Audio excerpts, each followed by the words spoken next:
welcome to a brand new Five Heart podcast. We are live on a Thursday night on YouTube, Facebook, and of course, X. I'm your host, suited and booted, Greg Mahochko. Joining me is the co-host, co-pilot, and my wonderful friend, Minnie Hunt. One of us is wearing Husker red, and the other one literally just walked in the door from work. So, Greg, there's no excuse. You ought to wear red to work. I ought to, but here, hold on. Let me see if I can't. Yeah, that hat's upstairs. All right, we'll just do this. Look, he's there. Oh my gosh. Look. I see. Hi, Justin. We missed you. It's true. I emailed and it went unresponded. So Yeah. When I wear this hat and this shirt, I don't know why. I feel like I look like Forrest Gump. You kind of do. Okay, that's good. Oh, Greg, come on. Well, no, it's better than no Husker red. I don't. Oh, I mean, my mouse is Husker red. Does that count? Yeah, but we can't see that. No, I'm sorry. All right, you're fine. Okay, much better. Yes. I don't know about much or better, but. Mm-hmm. Greg, have you ever heard of giving the people what they want? Yes. Dog walks at school? Bringing your dog to school is a thing. So my kids get to bring their dogs to school, and we walk them around the track, and the dogs get to meet other dogs, and it's like a family-friendly environment. We're supposed to have rain tomorrow. Maybe. In the desert? It was canceled. Yeah. Oh. Canceled or rescheduled? Because I feel like they could just pick another Friday and do it. No, canceled. That's harsh. Well, they do it like twice a month. Oh, okay. Yeah. It's not like a once a year thing. No, and the dogs love it. Of course, we only let one dog go. I know which one too. What? Roxy. Which one? Yeah, how'd you know? Come on. Oh. I know these things. Yeah. She's actually not the most behaved dog, but everybody loves her. That's all right. I'm not the most behaved show host, but this is true. So we're going to thank us in advance so we can apologize for it now. This show is the throwing the format out, just having more of a freestyle conversation. It's the show that many of you have been wanting for a long time. And that's why. Have notes. Of course you do. That's great, because I don't even know if we'll get to any of that, because I don't know if I'm going to bring up any of those topics. But Pitt says 4+ paragraphs about the lack of any format is kind of funny. Thank you.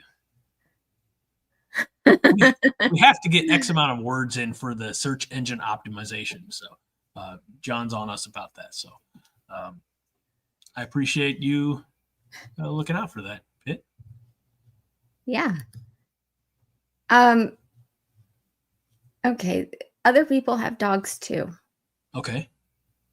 Pitt Snipe Husker also says his dog's booty.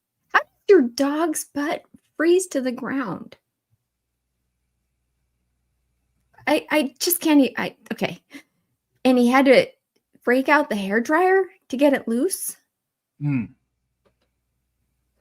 That sounds horrible. That sounds really, really bad. Poor doggy. That is unfortunate. Yes. I got to hang out with the dog today at work. Dog's name is Lola, and Lola is 11 plus years old and has a bad back hip. But Lola still had the strength and the energy to put her front paws up on my leg here and then leave a bunch of dog fur on my suit. So that was fun. Yeah. I travel with a lint roller. That's in smart. every single vehicle. I do have one of those in my vehicle, but I didn't break it out. So well, Greg, I think that we've had enough dog talk. Okay. Can we talk about Huskers? Well, Braska Rascal says, wow, Greg actually pays attention and listens sometime. That is definitely something my mom would say, that I pay attention and listen once in a while. And Pitt has some more information as to why the dogs asked for it to the ground. It was a slow poo and the snow is higher than his. Oh my gosh. TMI. Okay. You could have left us wondering. That would have been much better. Much better. I don't think we need our name bubbles up there because it's kind of redundant. I didn't put them there. I'll fix it. I'm on it. I didn't either. Okay. Okay. All better. Good. Nebraska athletics, Minnie. Yes. You know, it was officially announced earlier this week, the hiring, the introduction, however you want to put it, of Nebraska football special teams coordinator Mike Ekeler. Yeah, it was. How much? Okay. I read the description, guys. I did not write this description. Yeah, he did it. Blame him. It was not me, obviously. How much are we talking? For him? How much is he getting? Yeah, how much is he getting paid? Is it enough? $625,000 per season. Okay. How does that rank with special teams coaches? Oh, that's a very good question. Special teams coach. I'm gonna have to Greggle that one. Oh no. I mean, this is why we need notes. No. You should already have that. I'm sorry, okay. I was working. Raji says it's like fifth. I think Raji would make a better host sometimes. Fine, whatever. Justin, you want to come on the show? Wow. I'm kidding. I'm sure he'd wear red, though. Sure he would. Justin, I missed you. I just want you to know. So Texas's special teams coordinator, Jeff Banks, and this is last year, so take it with a grain of salt. This is from April of 2024. Jeff Banks at Texas made $1.15 million. Mike Reed at Clemson made $900,000. Joe DeCamillis at South Carolina made $800,000. Here's a fun name from Nebraska football past. John Papuchis at Florida State made $750,000. Joe Lorig at Oregon and LeVar Woods at Iowa both made $700,000. And Sharif Shah at Utah made $650,000. So Mike Ekeler, I don't know, he was next in line when he was at Tennessee at $575, so he got a $50,000 bump to come home. How much? How much bump? $50,000. He went from $575 at Tennessee to $625 here, so that is $50,000 increase. I have a question. Are there like, do we get to see the contract? Because I wonder if like special teams, like say they score a touchdown, does he get like a bump? You're asking about performance Yes. bumps? No. Really? Yeah. Okay, question. Okay. How much did Ed Foley make? $550. Oh, really? He and the respective special teams coordinators from Kentucky and Texas Tech were one pay level below Mike Ekeler. Mike Ekeler was at $575. Ed Foley was $550. So. Okay. I'm just going to scroll down and see who the least paid. Yeah, that's a good idea. Carl Maslowski at Louisville, $250,000. From those who were reporting. Okay. I just feel like with his proven track record, there should be more incentive for him to move here from Tennessee. Maybe there's something in the future. Maybe. So you're wondering if they're like kind of like how Matt Rule's contract is kind of loaded on the back end and steady increases. That is what I'm looking for. It's just not what I'm finding at the moment. Okay. But hey, you know what? I should have had all this before. I'm sorry, everybody. You should have. I'm a horrible piece of shit. Just say it. I wouldn't. I just put you on the spot. You're like, I want to, but I shouldn't. I wouldn't say that necessarily, but I would have had the information. Yeah, well, I'll tell you what's crazy, and I saw this in the comments, I think, about Marcus Satterfield. Marcus Satterfield may be the highest compensated tight ends coach in the country at $1.4 million. So yeah, he's Why? Is that what he was always getting paid? Probably. No, Brett I thought it was like 600. Brett saw the coach salaries. I keep talking to you. I'm sorry. It's okay. Somebody correct me if I'm wrong, but I feel like Marcus Satterfield, when he first came to Nebraska, wasn't he like getting paid just a little more than 600?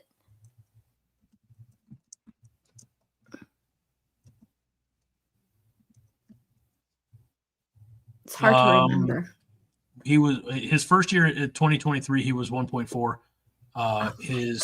In 2020, I'm sorry, 2023 was 1.4. 2024 was 1.4. He was making $900,000 at South Carolina. His last 2 years. Okay. Yeah, I was right. He'll set the record for the highest paid tight end coach at 1.4 million. I'm sure he does more than that though. Yeah. Sucks as an offensive coordinator, right? Hey-oh. Terry Bush says... How much does Dana Holgerson make again? 1.2. Okay, that's good. If you're doing the math, the tight ends coach is currently making more than the offensive coordinator. And the defensive coordinator. John Butler's making $1 million this year. We get that, Craig. Sorry. It's all messed up right now. There's got to be incentives. I mean, I think, how shall I put this?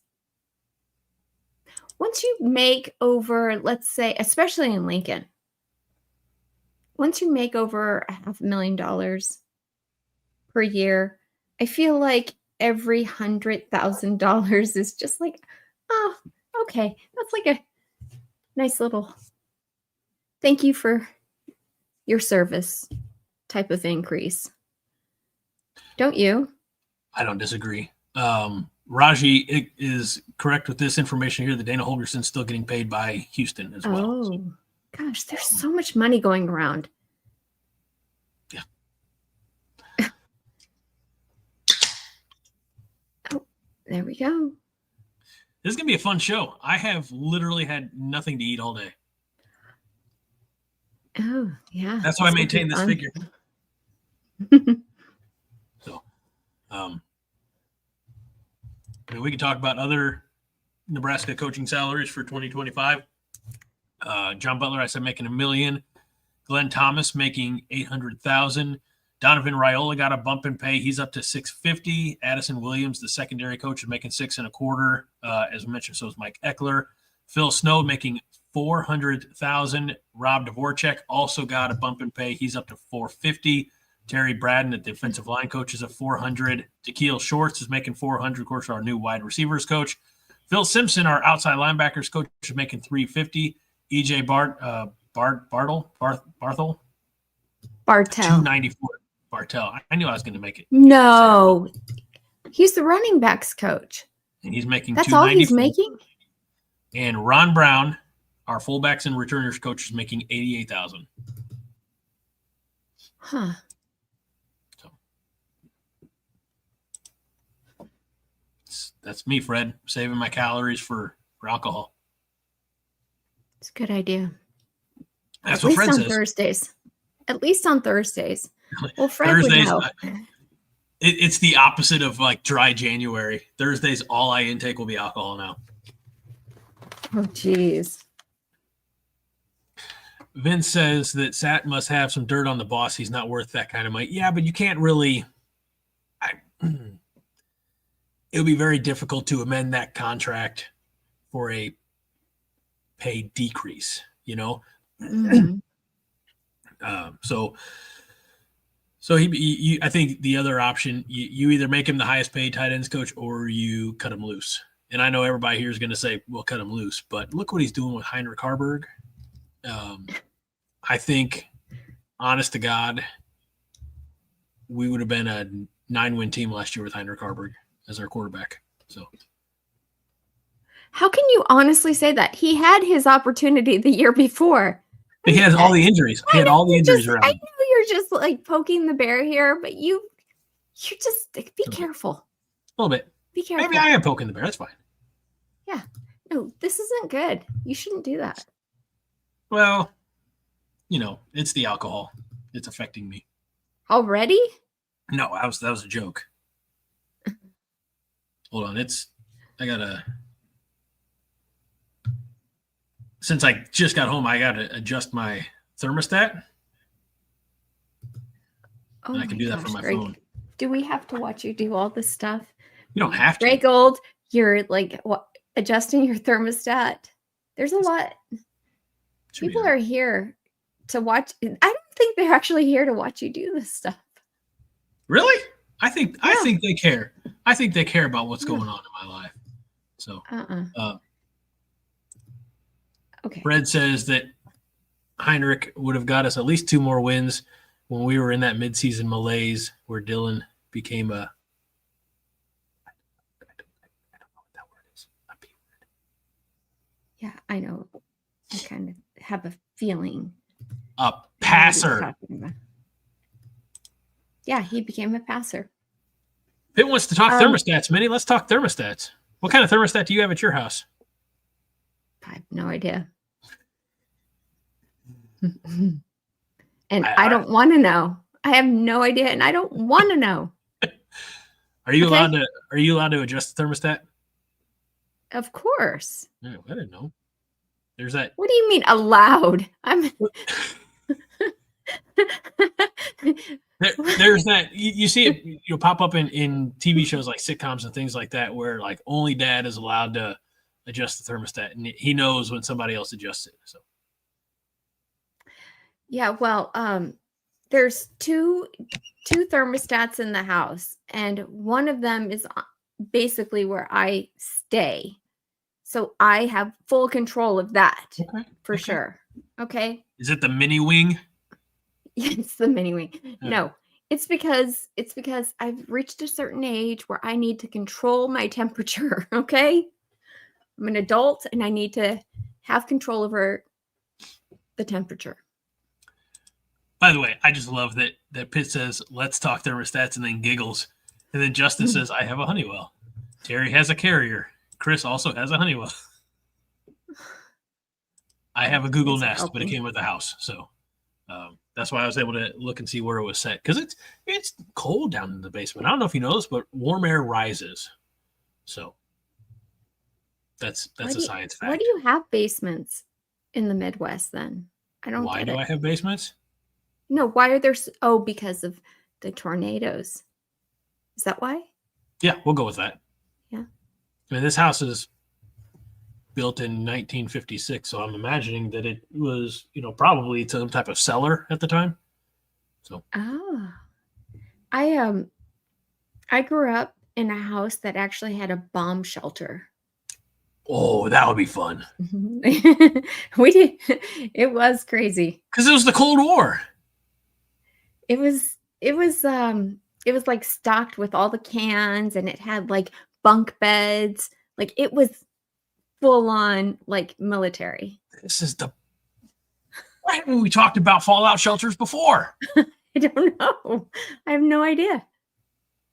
It was crazy. A little scary because it was hard to get to. But yeah. So What do you think? Do you think that Mike Ekeler is properly compensated in regard to the rest of the coaching staff? Again, he's no. okay. I actually think that after next year, I would like to see him more like 800,000. Of course, Okay. I don't have the budget in front of me. Right. But if I did, I would do everything I could to eke out another 150,000 for him. Especially after the first year, because I think that we're going to see some really great things from him. I mean, he is already proven at Tennessee. He was working with a bunch of freshmen for half of the season. Do you think, in regards to special teams, when, and I say this in college and in the NFL as well, when some guys are just eager to make the team, eager to get noticed, eager to get a little shine on them, special teams is that opportunity, because I think special teams, unlike offense and defense, and I'm not minimizing that, but special teams seems like it's all effort, like if you're a gunner, if you're on kick coverage, all you have to do is run and be a missile to the guy in front of you, to the guy carrying the football. Do you think that's where a lot of, I don't want to say like future stars, but, they try to make the name for themselves by that special teams opportunity? Yeah. Wasn't it Coach Rule that said if you are a single digit and you're not playing on special teams, there's a problem? Maybe he did say that. I don't know. I think he did this season. It was something like that. Because he expects the people who are the ones that put that extra in everything that they do to be on special teams, because that is where you need that, what you're talking about. That extra. And if he had a lot of young, I say kids, but younger underclassmen playing at Tennessee, those are the ones, they're hungry. They want to get noticed. They want their opportunity as, for the next year. So I'm not surprised that, they had the numbers that they had at Tennessee. Let's see. Fred says that Eck should have got at least $100,000 more just based on the special teams numbers at Tennessee. And I don't know if he means $100,000 more than where he's at currently. He did get a $75,000. I think $50,000 bump. I think it's safe to say he means like he should be at 750. Okay. Don't you? I think that makes sense. Given his track record. I mean, yeah, I don't. But 750 is going another one quarter up.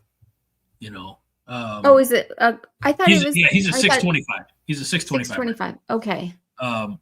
Donovan Raiola is making more than Mike Ekeler.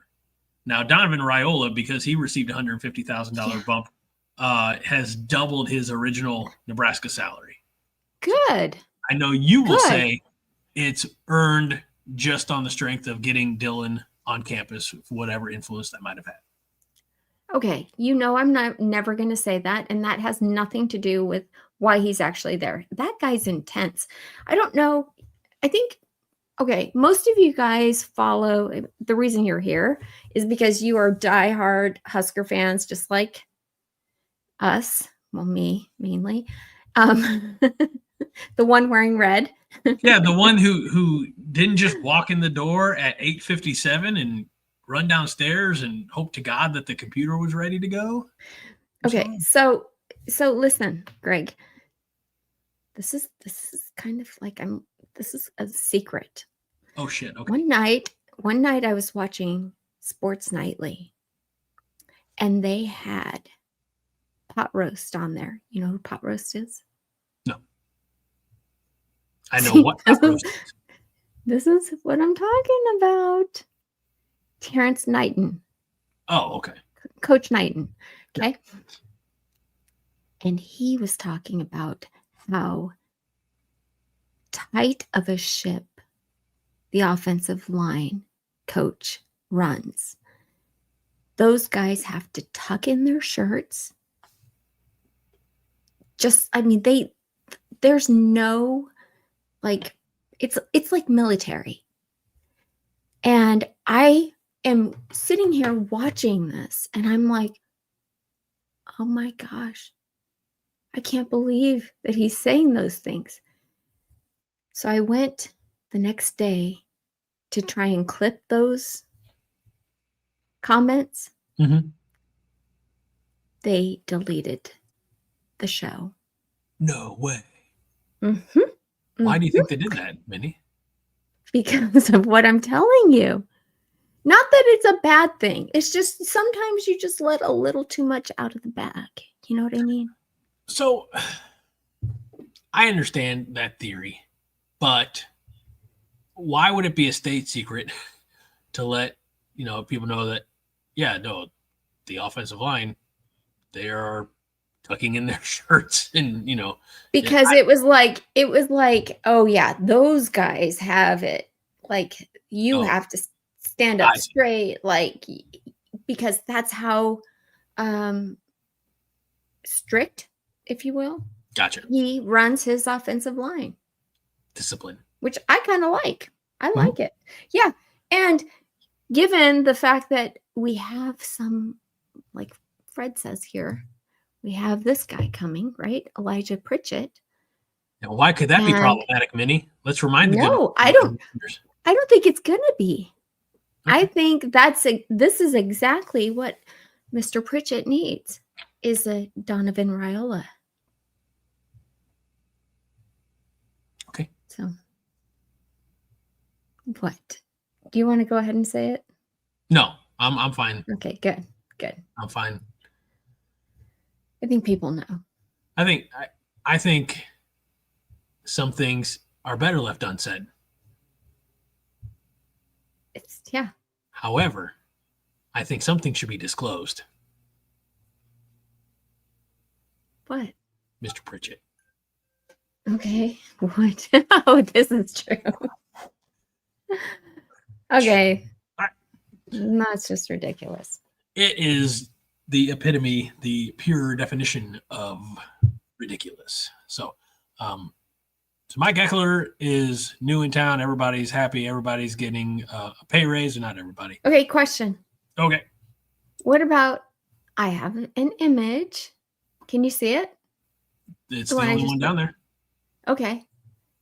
What about this guy? I know it's really hard to read. I'll read it to you. Please. If I have it. Hold on. Okay. It says, the past 8 years have been truly special. From that unforgettable breakfast as a Pro Bowl volunteer in 2017 with Emmett Thomas to celebrating 3 Super Bowl victories, this organization has been an incredible part of my family's life.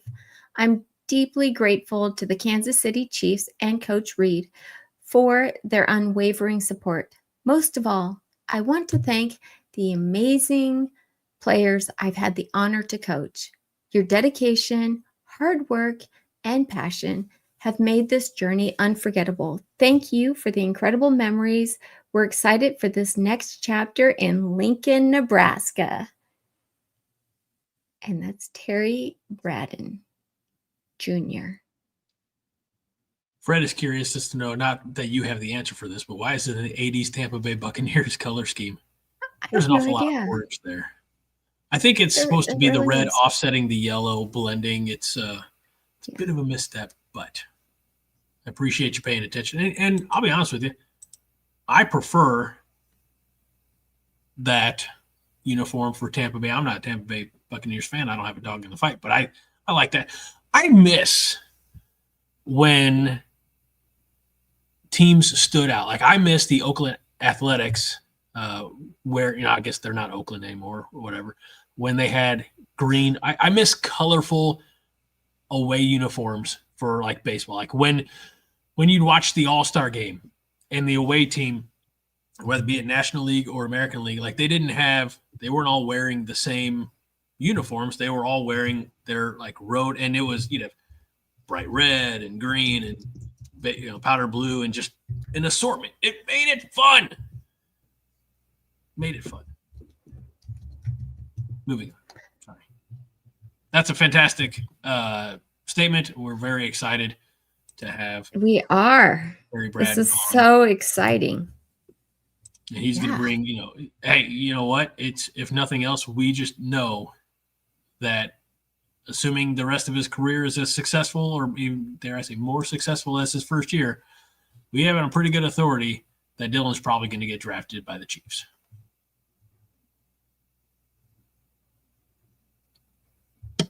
Just keeping that link into Kansas City connection. Mm-hmm. And it was nice to see Dylan in the Super Bowl. Probably wasn't so good for Chiefs fans. What are you talking about? Oh, did you see that meme? I think it was yes, CFP game day or college football, whatever. Yeah, no memes. This is this is the it was a picture of Dylan walking into a stadium pregame, and it says this is the Patrick Mahomes that showed up for the Super Bowl. So nice, Greg. Good going. Do you just like to throw him under the bus every chance you get? No, not every chance. I let a lot of them go.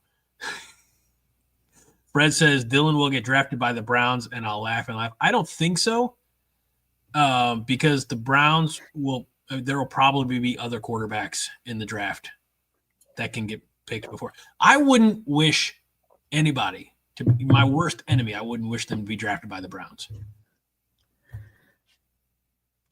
You know what? That'd be a certain amount of homecoming. Mr. Raji says the Lions draft him. Oh, that would be neat. So, yes, that's where his dad played. Good job. That's the facts, Jax. Good job, Justin. We're not going to baby him now just because we missed him. Yes, we are. Yes, we are. We have missed you so much. A couple weeks ago, I said, "Have you seen Justin?" And Greg's like, "Yeah, I think he pops in every once in a while." I'm like, "Greg, I don't think so." Well, go ahead and send him a email. And then a couple weeks go by, and I'm like, "Did you ever send him that email?" "Oh, I forgot." Like, leave it to you. I had one job. One thing. But he's back, so it's okay. It's okay. Let's stop making him feel bad. Mm-hmm. Oh, I don't want him to feel bad. I want you to feel bad. Oh. All right, where are we going next? Are you serious? This is how we do the unscripted, unformatted 5-heart show. You want to talk about men's basketball? You want to talk about women's basketball, softball, baseball, wrestling? Whatever you want to talk about, Greg. This is you going rogue. You didn't let me do my thing that I do.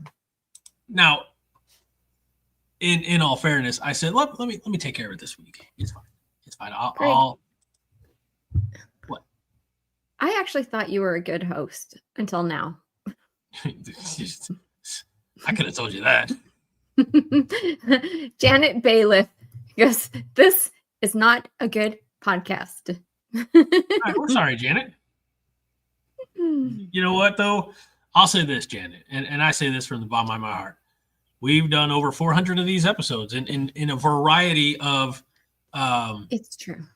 Iterations. We used to do them recorded on Skype, audio only, and they've evolved. And there have been other people in this chair. I've been the constant one for over 7 years, and it's been Minnie here now for over a year. And see you later, I guess. Like, I don't, I'm sorry that if you don't like this show because it she likes. Listen. She has a good point. Janet says it usually is good. It's because I'm not wearing enough red, I guess. I don't know. Janet. So tonight Come back next week. Just so everyone knows, when I started with Greg, I told him that, I kind of can't just do this ad lib thing that he was doing for years and years, that I need to know what we're going to talk about. Okay. And so I started doing highlights just because I didn't want to seem like I was taking over right away. This is the second week. I think he went to the restroom. He'll be back, I hope. Anyways, from there, I kind of gradually just started to do like an outline. And then I called it the format. No, then I called it notes. Then I called it the format. And then, everybody kind of started to embrace it and poke fun at it. But it's what kept it going. Like you pointed out, this is he keeps coming to me. What's next, Minnie? Like I have an outline here and all I have are my notes. So there you go.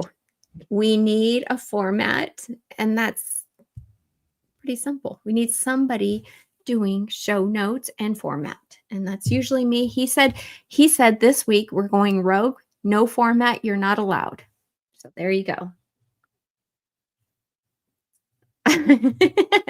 Janet said, oh yeah, she's right.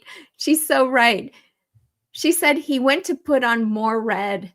Oh my gosh. Well, there we go. Perfect. Can you join?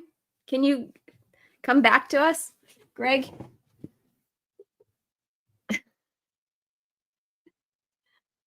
You're not allowed to be just a pretty face, okay? I got a long way to go to even become serviceable. So Braska Rascal said, wow, he's listening to people. And Janet accurately stated, I went to put on more red. I've done all I can do. All right. You're good. The rest of the show is up to the quality of the comments that come in. No, it isn't. Thankfully, there's more going on. Yes. Like, for instance, baseball kicks off tomorrow. In your home state. Yes. Like a couple miles down the road. Do you think I'm going to go? Nope. Yes, I am. Oh. Yeah. I plan on going to Friday's game and possibly Saturday's game. Okay. But Saturday's late. It's at 7:00 Central. Yeah. Well, 7:00 Central. These games go forever. It's not banana ball. No, it isn't. No, it isn't. Cora got to go to the Savannah Bananas when they were here last week. That's awesome. She loved it. Mm-hmm. She said, I don't know why all baseball's not played like that, Mommy. That's just not how baseball was invented 170-ish years ago. It should.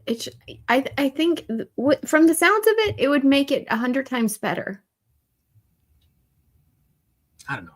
So my thing with baseball, I love going to the ballpark. And I love sitting there and just really studying the game. I could go to a Cardinals game by myself and just watch and not have anybody to talk to, and I'd be perfectly fine. Well, that's going to be me tomorrow. Not talking to anybody? I'm sure I'll be talking to people. I'm sure. You're friendly. So. Yeah. And you'll want to talk to people because you'll want to do anything other than watch baseball for 2.5 Exactly. That's so true. There is. Yes. Justin, you missed last week's show, Justin. We talked all about the Savannah Bananas and Kyle Perry and the fact that, yes, there's an open invitation to host the Savannah Bananas at Memorial Stadium. So go back and watch last week's show. You may just something. Oh, Husker women's basketball won. Melissa says you'll be there stalking someone. Dylan doesn't live it. I probably will. Yes, women's basketball won. Men's basketball did not. I had basketball queued up and ready to go, but you jumped to baseball. So we can talk at least briefly about this MLB Desert Invitational that, yes, Nebraska is participating in. And right out the gate, I mean, they're going to be met with some stiff competition, playing in Scottsdale the first 2 games, and then on Sunday it's up or down in Mesa. How is that geographically to like the greater Phoenix area? Down. It's okay, south. Going south. Taking on UC Irvine tomorrow afternoon, but then number 16 Vanderbilt. And I don't think Rostovsky's in here or anybody who follows college baseball, but I thought Vanderbilt maybe won it all last year. Yeah.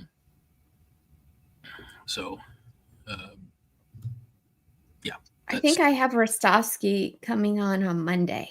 Okay. To talk about baseball. So wonderful. Well, I won't we won't get too far into it then, because they do play Monday as well at Grand Canyon University there in Phoenix. For a few days off. So they'll play four games in 4 days and then be off Tuesday, Wednesday, Thursday, and then they're down in Lafayette, Louisiana, taking on the Ragin' Cajuns for a weekend series. And the biggest thing with college baseball, and I think it's been Nebraska's struggle. Okay, Tennessee won. Justin says, thank you to Justin. As always, you should probably be in my seat.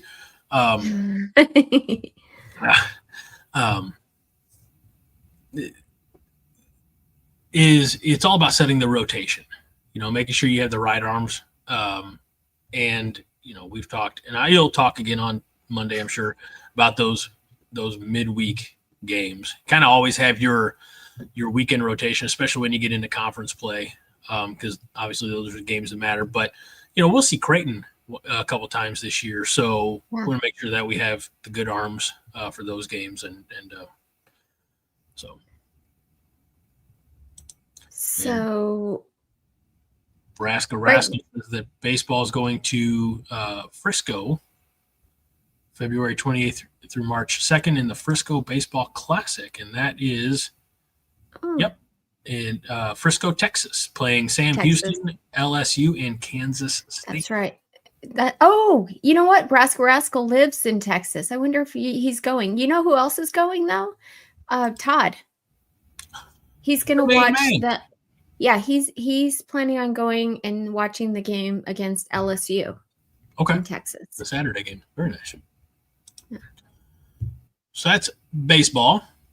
We'll pull up men's basketball here because they were doing very well. That's not men's basketball. They were doing very well up until, obviously, tonight. They had won 4 in a row, losing. And I don't know, they had quite the winning streak at home, but they've lost a couple of games now at the Vault. So it's disappointing, but it's tough. It's tough to win on the road in the Big Ten. They were able to do it in Oregon and in Washington in the past week, we can change our last week. Yeah. So didn't watch the game tonight, obviously. As it's been said before, rushed home, came straight downstairs, didn't even put on enough red to make some people happy. Melissa says they all have the flu. That's awesome. Oh, well, there you go. And it is going around. Every single child in my house has had it. Well, hope y'all keep it. I can't afford to take time off work have my boys. Greg, you live thousands of miles away. It's not. I know, Minnie. That was the geographical joke. Okay. Okay. Sorry. But here's the thing: it jumps from town to town to town, to school to school to school. Mm-hmm. Luckily, my kids are 3rd grade and younger, so they aren't socializing with dirty high school kids. Not that your kids are in high school are dirty, but they're not associating with. Anyway, It normally starts with the younger kids because they put their fingers everywhere. Yeah, tell me about it. I got 3 of them. With one of the twins, by the way, if you're new to the show, I have 3 boys, a 9-year-old, and twins who will be 4-year-old boys in 10 days. So not this Saturday or not this Sunday, but next. And went through all the proper steps, washing hands. I'm not gonna. He's not watching this. He'll never watch us. But I'm not gonna mention his name here for one of the twins. And the first thing he does after washing and drying his hands is put his finger up his nose. I'm like, oh, I can't believe I wasted all that time washing your hands. So, boys are fun. Let me tell you, they will find ways to get dirty. Thank you, Janet. You have a great night, too. Thank you. Happy Valentine's. Something like that. Yeah. Well, it is. So yeah, see, I have a heart there. Where? Oh, I did see that. Couple hearts. And these are hearts. And I even had a heart drink thing, but it started leaking all over everything. Not ideal. Yeah. No. So, Nebraska women won tonight. Fred, really? By 20 points over number 17 ranked Maryland, 91-71. Alexis Markowski had 20 points and 11 rebounds. This is the oddest thing, and I don't follow it close enough. I should. This is a bipolar. This is as bipolar a women's basketball team as I've seen. You know, I've seen men's basketball be bipolar, football certainly, but you just never are quite sure which women's hoops squad is going to show up. So I'm glad they got a win. It was a win over a big opponent. I don't know what the men's outcome tonight, what that does to their, bubble talk.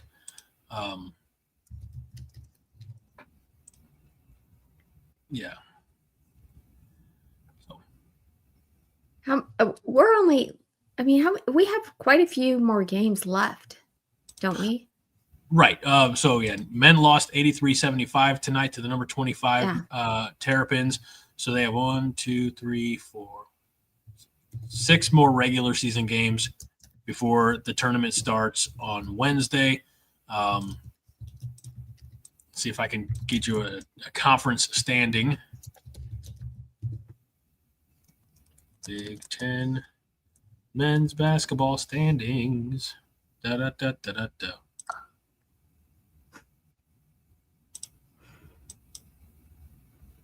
That's not – there we go.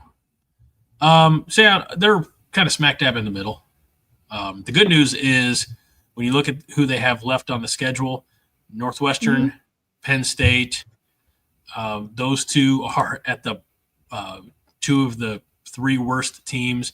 I think Minnesota's in there as well. Minnesota is in there. They have Michigan, which is the top team in the conference. They have Ohio State, who they've already beaten, and they have Iowa, who is below them. Winnable games, but they are at 6 and 8. They are kind of right there in the middle of the conference. So it's a tough conference this year. Poor Fred.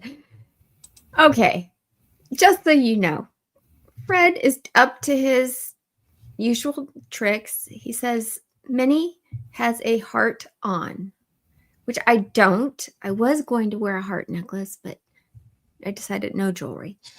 And I said to Fred, at least I have a heart.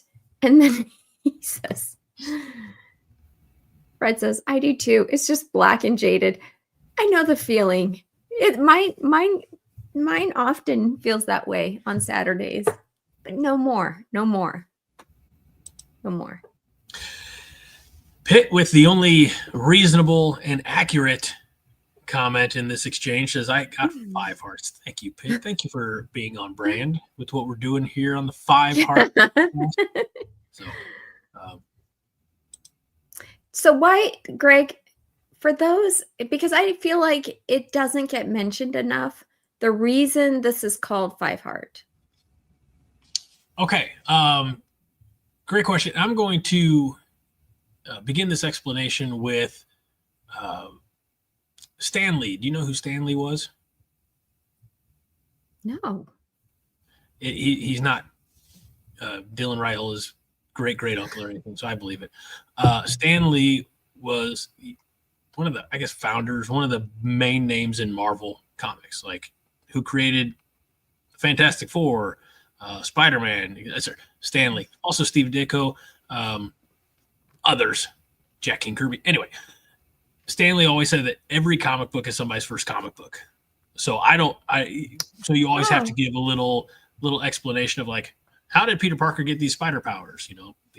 Whatever. Yeah. So 2016, Brian Toll and I are kicking around ideas for a new show. And I was like, you know what? There are so many shows that are just dedicated.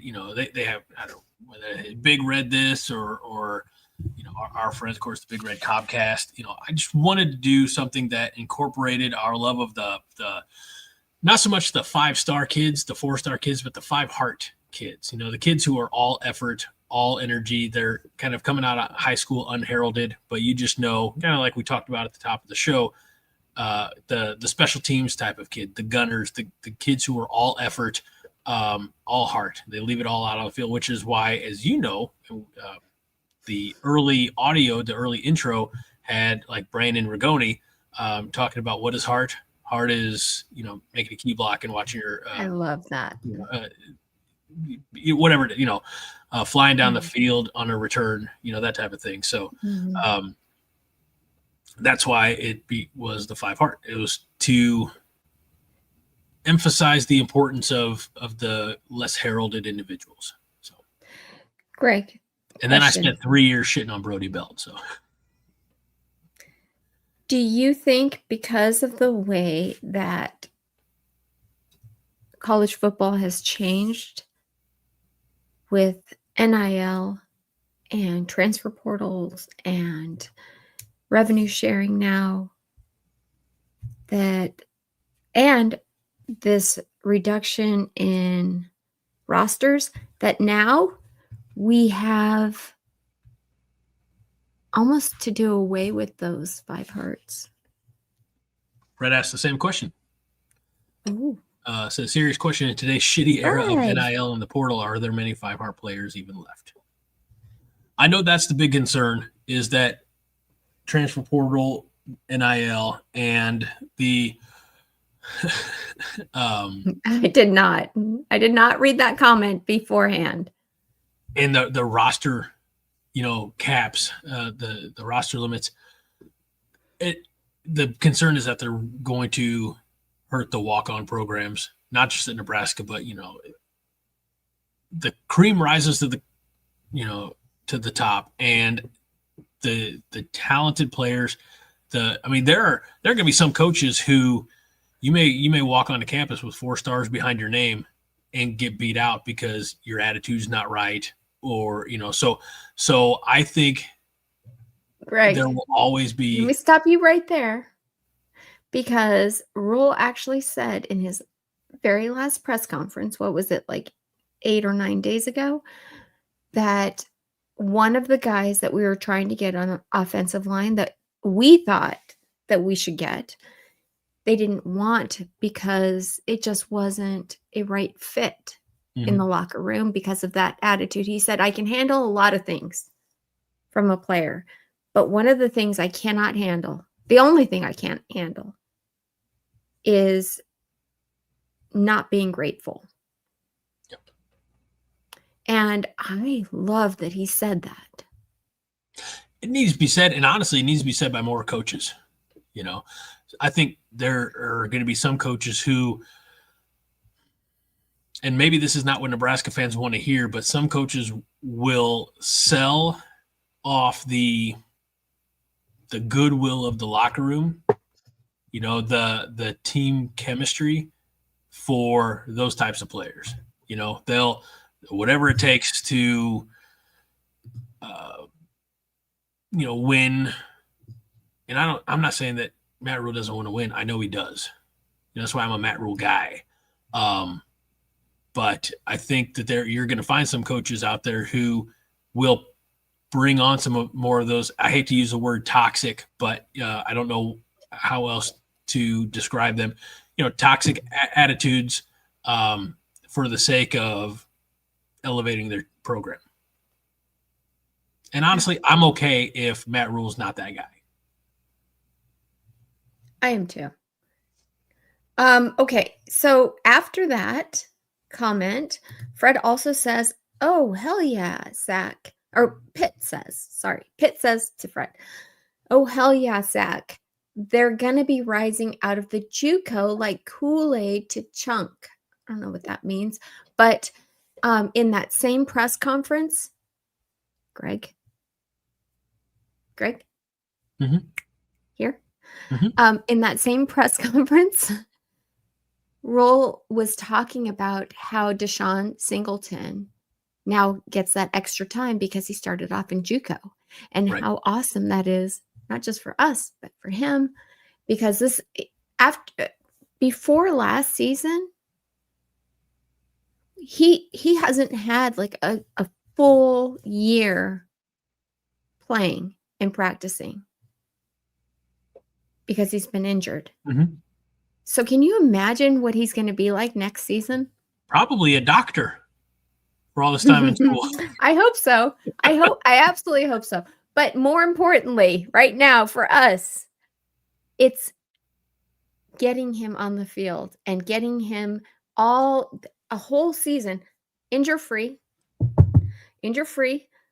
season, which he was killer. And I didn't think there was any possible way that he was going to be able to play again. And then that ruling came in that JUCO can play.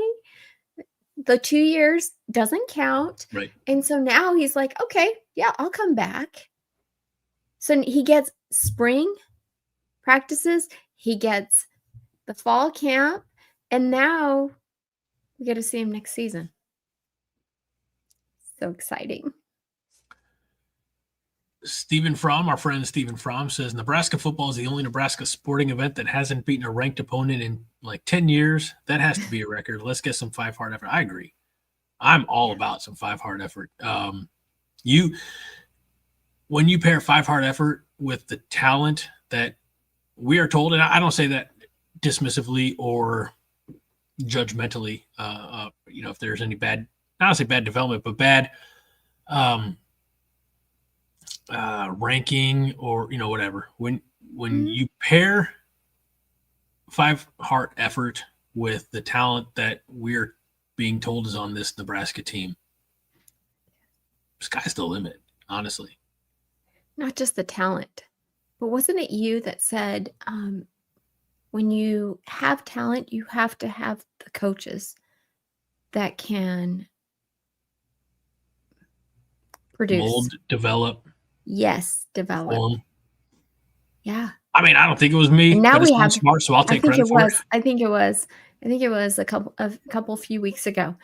You said it was the missing link, basically. Look at me. I suddenly became super smart. Don't let it go to your head. Come on. I won't. I've been beaten down enough today. Let's stay there. All right, so we kind of bounced around a little bit here. As the conversation, a lot of times, the reason the format can feel stifling, and that's just is because we have such a wonderful community. And I know we do. We oftentimes let them sit in the driver's seat and steer us where we're supposed to talk about men's and women's basketball. We should be talking about the fact that on opening week, Nebraska softball knocked off number 6 Tennessee behind a complete game from Jordy Ball. It's great to see her healthy. We hope that she stays healthy. We would like to say that there used to be a softball show right here on Coordination, and don't know if it's coming back. It seems like it popped up at the end of March last year. So we'll see if Andy and Miley Ketterson reignite that Tuesday night show. That's right. It's not just a community. As Fred accurately says, it's a fan family. Yeah, he added a D in there. Fan family. It's not damn. Okay, Fred. It's a fan family. Fan family. Jeez. There's some comments in the chat about asking if these particular players have eligibility because they came from JUCO. One of them that I think about is, and I think he came from JUCO. I want to say it was like Fort Hays or something, but Levante David. I think he came. No, Fort Hays. Never mind. I can't remember now. All I know is that he's one of the biggest, most underrated linebackers in the modern era of the NFL. Probably my favorite Husker in his short time here. And he's a captain for the Tampa Bay Buccaneers. Just does everything quietly. He's got a Super Bowl ring, so I think that helps his Hall of Fame resume. He's a guy that, I hope when he retires is one of those first or second ballot Hall of Famers. But because he does things so, he's not, I'm trying to think of like a Ray Lewis, TJ Watt. I mean, there are a lot more flashier players. And maybe it's just because we're removed kind of from Tampa Bay. But Levante David is legit one of my favorite, probably my favorite Husker of all time. I know. You talk about him a lot. Can I say? It's okay. You can. Thank you. It's good. Okay. So according to Fred, that it's damn to me, Minnie. Censorship is no fun. But okay, here's the thing, Fred. Remember, you were the one who threw out the name Holgermaniacs, and I promoted that for you. And I've been going with Fan Family for a year now, and now you want to change it to Fan Family. What was the name that Fred said? The Holgermaniacs.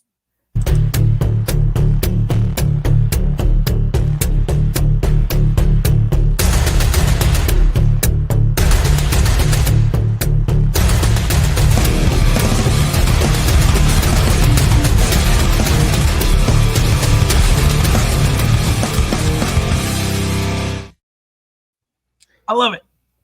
The Holgermaniacs, brother.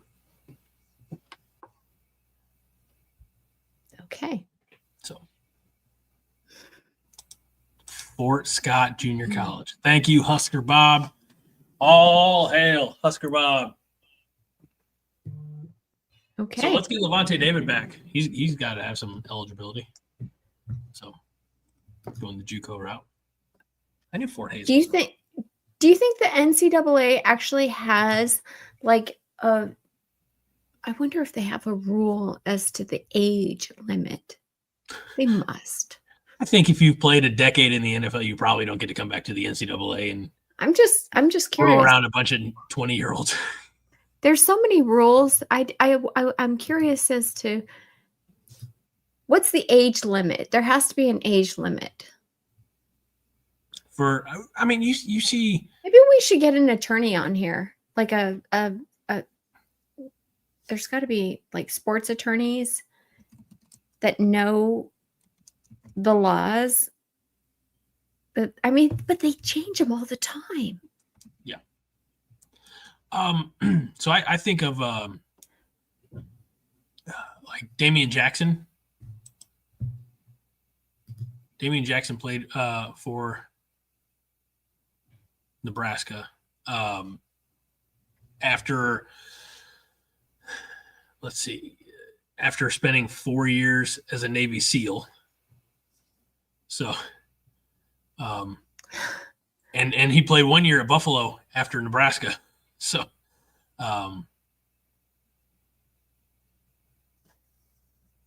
he even played a year. I didn't realize he played a year in Winnipeg with the Blue Bombers. So, yeah, so his time with Nebraska started in 2017. He was already 25 at that time. Wow. Wow. If that helps. That's old. I mean, it makes you wonder if, like, man. Yeah, and again, 4 years as a Navy SEAL. So, but it also makes you wonder just the parameters around this JUCO rule. If like you outside of medical red shirt or hardship or something like that, if the years have to be the playing years have to be concurrent. Like you can't go to JUCO at age, or maybe you try the big leagues. I apologize, Division I for a year, and then you go down to JUCO. That happens quite a bit for 2 years. You can't like take a couple of years off and then try. I think it has to be. I would probably have to say, in my opinion, they should be years of football played concurrently. Like you couldn't come back as a 29-year-old who hasn't played in 6 years, be like, I played 2 years of junior college ball. I want to reopen my eligibility. I mean, I don't know. I don't know how they. Okay, I'm gonna try and share my screen. Okay. Because I just looked it up. Hold on. Let's see if it allows me. Okay. So it says here that the NCAA does not have an official age limit for college football players. However, eligibility requirements can make it hard for older students to compete. Right. I mean, I went to junior college for 2 years. Does that mean that I can go? I mean, like my knees would fall off. Actually, Greg, let's just, okay, maybe you go get, how about this? Go get some new knees. Go get some new knees. Wait a couple years, let those knees heal and become part of you. And then, yeah. So it says here, the NCAA gives student athletes 5 years of academic eligibility to compete in 4 seasons. The 5th year is a redshirt year, which, yeah. So you can say, but so let's just say, and I don't know how, let's just say that you never went to college. You're a late bloomer. You take the gap year or years. Okay. Mm-hmm.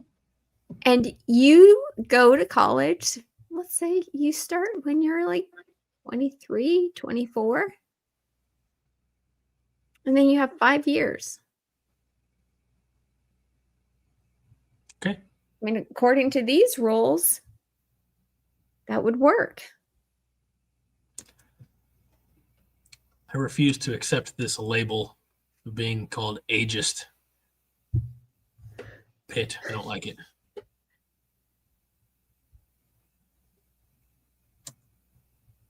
I don't think so. I mean, because my name's not Dylan, and I don't have the pineapple haircut. So. No, you don't. It's a silver dome. Silver dome. Not even a silver fox. Jeez. No. Way I am is late again. Actually says, Husker Chuck was also super late. Somebody's not. Hey, make sure this is a terrific opportunity for me to remind you. And I know we do this at the end of the show, but I'll do it right now. If you haven't been told in a while, make sure that you like this video, subscribe to the Coronation YouTube channel, and if you haven't already, ring that bell for notifications so that you never miss when a new episode is headed your direction. So 3 little tidbits of homework for you. We believe in you. We know that you can do it. You're the Corn Nation 5-heart fan family, and you're a bright group of people. You're smart enough to be here. You could be anywhere in the world on a Thursday night, and you're here right now with us. This is a shared experience. Soak it up. Live in it. Roll around in it. We're having fun. I might have taken that a little too far. Okay. I actually like this question. I mean, this is totally legit.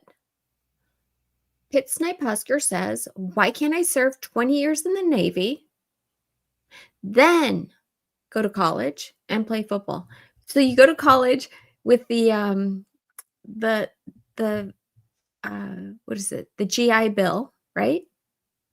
Whoa. What? I mean, that's historically accurate, but you know, I'm thinking the Pitt's going to get on an academic or an athletic scholarship. Well, no. Okay. And then you walk on and you become this like soup because you never played before, right? You played 20 years with your buddies. And Husker Chuck says, because football really hurts when you're 35. This is why. And Steven says, because after 20 years in the Navy, you'll be old as shit to play football. Okay. And Pitt says the GI Bill would all go to pocket if it's about making a roster. So. Oh, goodness. All right. Interesting topic. That is. That's an interesting topic. It's fun to hypothesize. Am I right? Yeah. But it's true. I mean, it's true. There's not an age limit. No. So, you know, these guys, because they're getting paid so much now in college, we're going to have 28, 29-year-old college athletes. That'll be common. I think probably it's going to, you'll see it probably for the ones who are going to get paid, you'll probably see them cap out at 23, 24. Because if you think 2 years of JUCO, if they're any good, let me rephrase. I don't want to say if they're any good. If they have their shit together, like they're on the field and they're making the grades and things like that, they're still going to go D1. They'll still get their NIL deal. They'll still get paid, and they'll probably go to the league within 3 to 4 years. Those who maybe need a little extra work, maybe the diamonds in the rough type of thing, I still think you're going to see them exhaust eligibility 24, 25 at the most. I don't think you're going to see many 27, 28-year-olds unless it's a unique circumstance. Like I mentioned, Damian Jackson, somebody coming out of military service, or the wackiness that happens at BYU. Yeah, because of them becoming missionaries first. Yeah. Which I think actually Bear Tenney was considering that, wasn't he? Is he? I don't know. He lives in Utah. Yeah, but just because he doesn't mean he's necessarily. No, he is. Yeah, he is. Oh, okay. Then I'm actually surprised that they even let him leave the state. Honestly. I know. So, yeah. Oh, yeah. Melissa pointed out, at least I think it's related, the COVID year too, which I think now that it's 2025, I think we're finally starting to see the end of the extra year due to COVID. So. Mm-hmm. Yeah, but no, you have 5 years. You can sit out 1 year. So now we don't have the COVID year.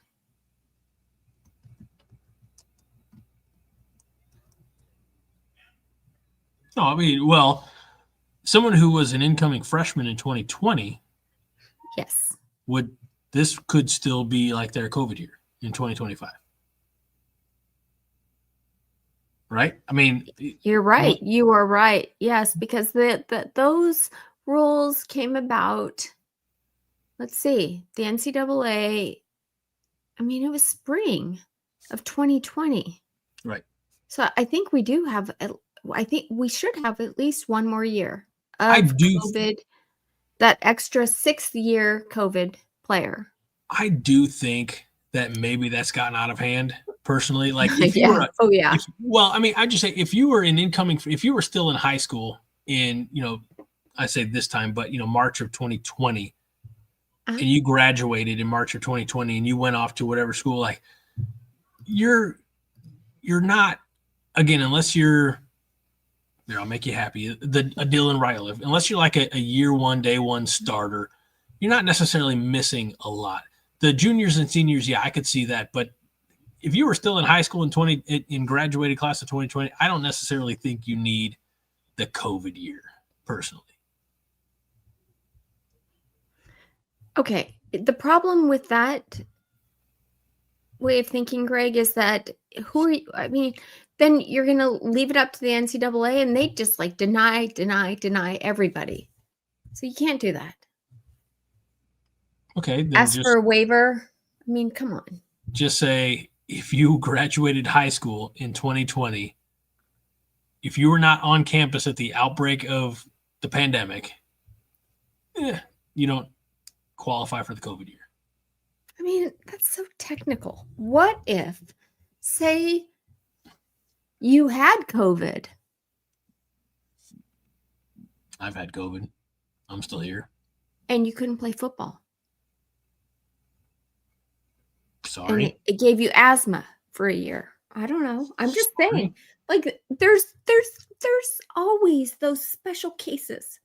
So you can't just have all rules applied like this. I think just you could. can't. No, you can't. I think you could. Sure you can. I don't look. That's why lawsuits happen. Because then you're like, okay, that rule is not fair because I got COVID, then I had asthma, so I couldn't play. I couldn't be on campus. I was still like, I could spread COVID, whatever. We are not drunk. I only have one beer. I'm due to go get another beer, but I'm just gonna wait it out and just have the one beer tonight. Okay. So anyway, I just think at this point in 2025, we can put COVID years behind us. That's all I'm saying. I mean, I wish you were right. I think it's great that, or not great, that I think it's good that we were able to get 6-year seniors on our roster. I don't even know. Do we have any 6-year seniors anymore? I don't think so. I think Bryce EB might have been the last of them. I'm not being a quitter. I just don't want to leave Minnie alone at the helm of the show. And like you did earlier to change your shirt. I was guilted into that one. I was made to feel like the show was bad because I wasn't wearing enough red. Craig, I can handle it. I've done it before. I also don't want to miss fun comments like this. Will you read this one? Nebraska is going to be awesome this year if we get good QB. I know what he means.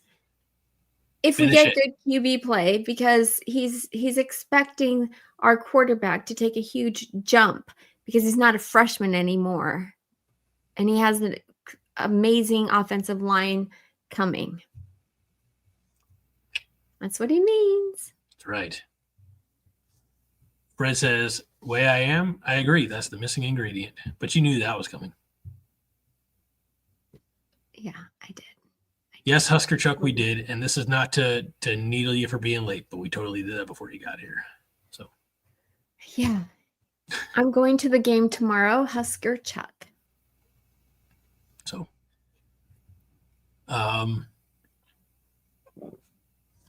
we talked quite a bit about football, and I'm fine with it.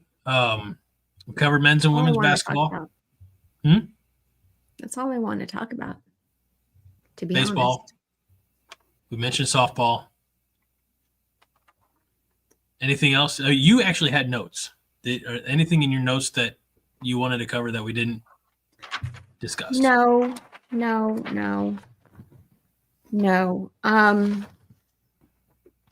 Look at all that. So Look at it's all the okay. organization and stack of papers.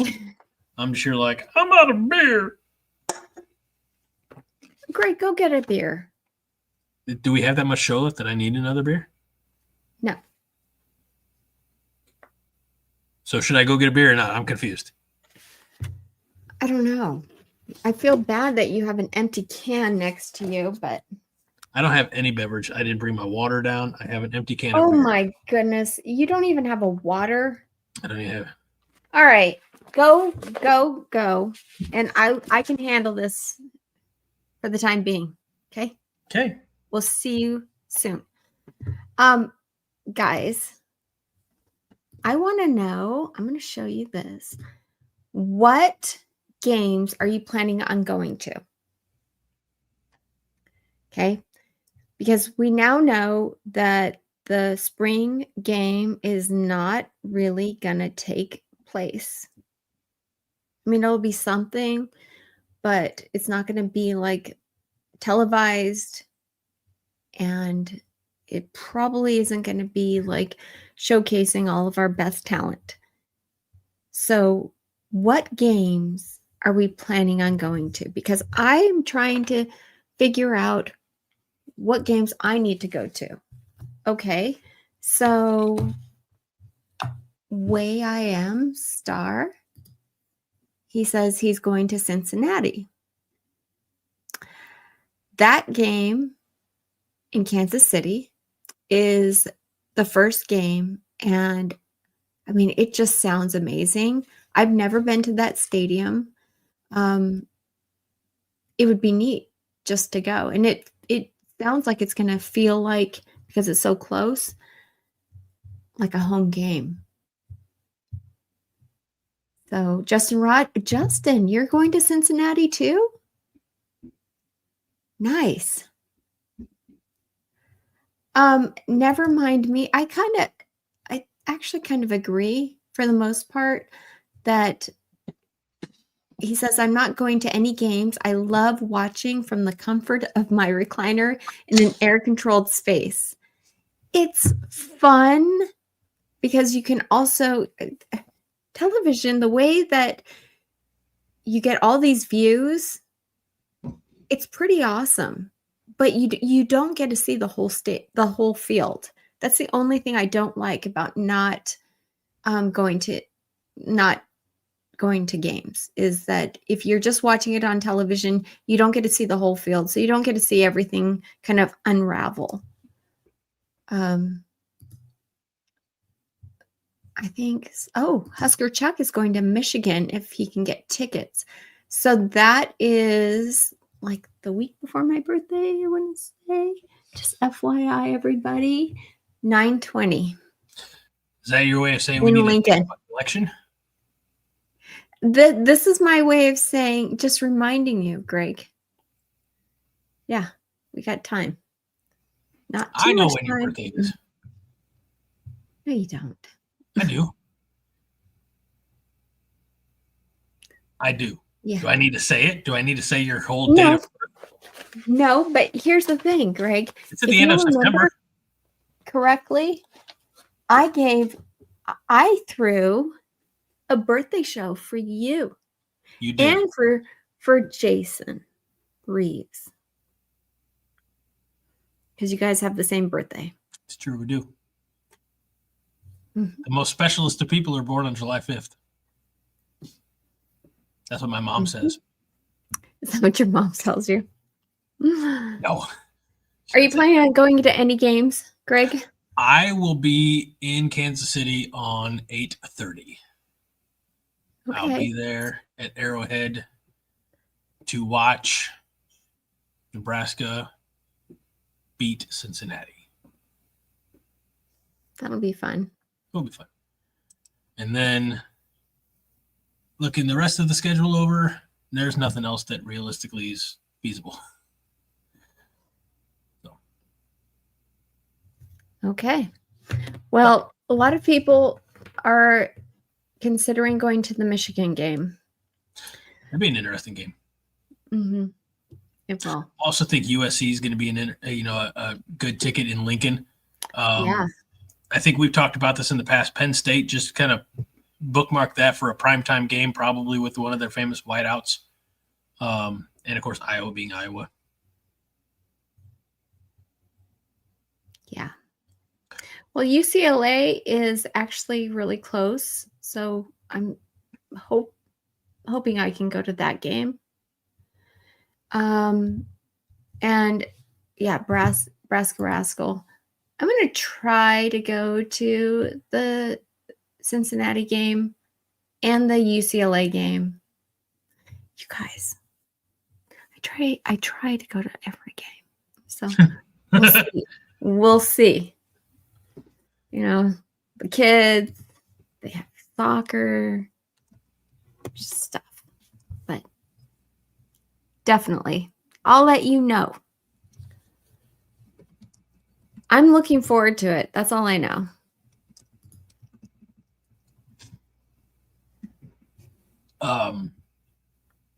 No, the graphic went away. That's okay. Michigan State are going to be. Do you want it up? Here. No, it's fine. I got it. I know Fred said which one he most likely to go to. He said Akron or Houston. Houston Christian, probably easiest to get. I don't disagree. There's not going to be a home game that's not going to be interesting. I mean, think about this. Cincinnati's going to feel like a home game because Kansas City's not too terribly far away. And I saw somebody in the comment said Arrowhead's going to be more red than for a Chiefs game. Akron and Houston Christian, I think, Houston Christian might be the least exciting game on the calendar. Yes. Marcus Satterfield's brother is the head coach. Okay. Come on. Don't you love that drama? I love that. No, because it's not like come on. If he was the head coach at Northwestern, that'd be different. But he's the head coach at like a Division II school. I still love the drama. Okay. There's only 2 brothers. There's only 2. So there you go. 2 what? All right. Marcus, and I forget his brother's name. Was it Brian or something? Todd? I don't know. I just making things up. And then, the away games, Penn State, UCLA, I think the only away game that's not terribly interesting to Nebraska fans is Maryland. Obviously it's the furthest travel. It doesn't have the gravitas as Penn State, and it doesn't have the beauty, for lack of a better term, of like UCLA. I've been to a game in the Rose Bowl. I saw Nebraska UCLA 2012 in that. That was actually my first Nebraska game. And it's an experience to step inside the Rose Bowl and have the mountains behind you. So that'd be fun. Yeah.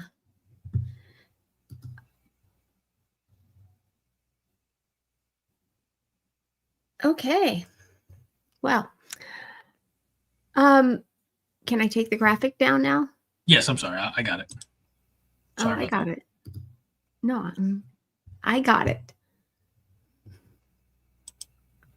I think we clicked on it at the same time. Maybe. The thing is we can still hear clicking. That's fine. I'm sorry. Let's take a few minutes. Let's rapid fire through these starred comments, and let's get out of here in under 2 hours. Sounds good? Yeah. All right. So Fred said early on in the show you were talking about the doggy walk, and it says twice a month. That's not very special. Kind of like Nebraska basketball where they're winning like twice a month now. Fred, too soon. All right. Yeah. Too soon. Terry says that Mike Ekeler's an A+ hire. Our special teams will play like their hair is on fire, just like I saw in the 70s, 80s, and 90s. We hope so. There's going to be a renewed level of intensity to that I think so. unit. Fred said, karma got me, guys. Don't know if it was at the gym or shoveling snow, but I pulled my – what is that, Minnie? I don't know. Oh, okay. Pulled his groin. Hopefully you're on the mend. And it takes a while for that to heal, as we know.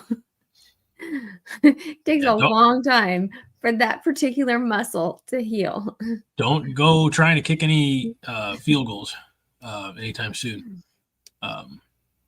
Fred says, WTF, baseball isn't playing Grand Canyon yet? Okay, there, geez. Felt like we talked about GCU till November. Yeah, we did. Okay, no, he's right. GCU actually came. It's because they're pretty good. They are. Yeah. So I think is it a private school? It is. Yeah. They have a beautiful stadium. Well, there you go. Yeah. In the greater Phoenix area, right? I think it's Phoenix. Yeah. Okay. Mm-hmm. Fred also says, Rule can handle VD, but not being grateful. Interesting. Oh, you know what? I'm not even going to say it. I didn't start that one. It's because I think it's really wonderful that that's important to him. Let's see. Josh at 10:30 said, I'm back. What I miss? Pitt says, lots of Greg shaming Hansen. Josh also says, Fred, if you're going to pull your groin dude into your room. That's always good times. All right. Nebraska T-Bone says, it's awesome how the 5-heart name came about. Thank you. It is. It is.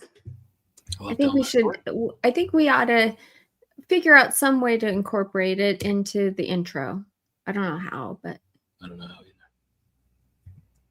Because for almost a whole year, I thought it had something to do with John's heart attack. Oh. No, predated. Well, actually, no. It didn't predate that. It was a couple years after that, but no. Nothing to do with that. Yeah. All right, so Pit Snipe Husker says Bushini's a 5-heart guy. True. I don't think you'll find too many people disagreeing with that. And Stephen Fromm, interesting. Am I the only one, or does the term Nebraska ball sound ridiculous? It does. No. It totally does. Pitt also agrees. It says not alone on that one. Yeah, I don't like it. I think it's because Nebraska basketball. It's fun. It's for the kids. It's like alternate uniforms in football. It's not meant for everybody. It's like Nebraska. It's not for everybody. The new-ish state motto. So I don't bump up against it. I don't mind it. So, all right. Well, I don't really care for it. Never mind me wants to know, serious question. Is John not doing things here anymore? John just took a break. Yeah. He needed to hit the pause button, especially because it's the off season, and he will be back probably better than ever. I'm sure he'll drop in here and there too throughout the summer. That's the plan. That's the hope, is that he pops in, does a little guest shot here and there. But I think we used to, like I said, earlier iterations of the show, we might not start recording until 9:30 sometimes. And he's like, I'm starting to sundown, so he knows the effects of that as the day goes on, and how we want John at his best. So whatever it takes to get him back up to wherever he's comfortable, so. Yeah. That's the reason, never mind me. That's the reason why I started helping out on Mondays, is because his brain injury, he just struggled with being on air and reading the comments. So I just started helping him with the comments, and little by little, he's like, here, Minnie, you can do this. So that's why I'm there now on Mondays until he returns, which I'm sure it'll be soon. Fred says that John still needs to appear in a Cupid costume singing Sam Cooke songs. with tomorrow being V-Day. Oh my gosh. That would be fun. We talked about age limits and all this extra eligibility, and Fred says no age limit, so we could see Rodney Dangerfield back to school scenario, the triple Lindy. Did you ever see Back to School, Minnie? I feel like that's probably one that flew under your radar. Yeah, no, I didn't. Okay. Last couple ones here from Husker Chuck, and I just want you all to know that I did not star this comment. What? Did I? Husker Chuck says, I must say that Minnie's Husker shirt might be the finest piece of clothing I've ever seen. Thank you. And I'll tell you why. Because I made it. Well. Yeah, I did. And because I'm not a t-shirt wearer. I hate wearing t-shirts, like things on my neck. So starting to take this personally. I took a t-shirt, Nebraska t-shirt. Yeah, I gave it a thumbs up too. And made it mini-fied. So thank you. Out of curiosity, and there's no wrong answer to this question. Can I get a shirt just like it? You can. Absolutely. All right. And last but not least, Husker Chuck says, what game or games will be on Peacock next season? Any predictions? Michigan State, Akron. Did you say Akron? Yeah, because I'm from Arizona.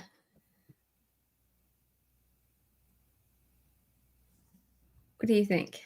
Here, should we throw it back up there? I'll come back to this. Send one to Greg. If he wears it, I'll drop a super chat. Josh says, I was literally just typing, where's the one in Greg's size? Y'all know, like, I've done crazy things to entertain you all. So okay. You'll wear it? I'll wear it for like 3 minutes or for a very special 5-heart theater or something. Oh my goodness. This will be fun. Peacock games. I could see Penn State being on Peacock. I could see Minnesota or Michigan being on Peacock. Oh my. I don't think either one of those games will be on Peacock. I would say this UCLA, possibly. UCLA, I think, is going to be a primetime game for Nebraska because of the West Coastness of it all.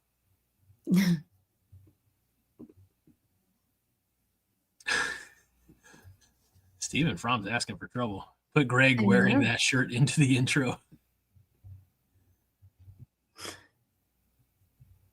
Husker Chuck doesn't think Penn State.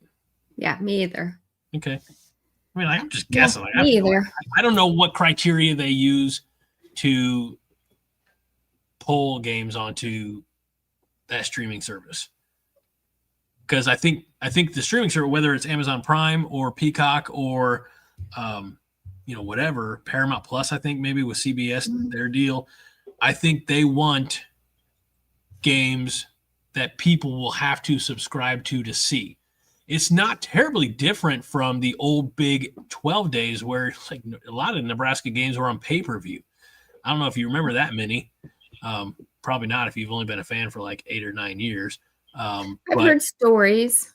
It was bad. I mean, radio listenership was great because nobody wanted to pay the pay-per-view fee. And thankfully, Nebraska hasn't had to do any of that since they joined the Big Ten. I would say look for at least one of the more marquee matchups, honestly, because that's where you're going to force people onto the app if they want to see it. Mm-hmm. No, I think you're right. So. Okay. Well, I kept my Peacock subscription going. I think it's $6 a month or whatever.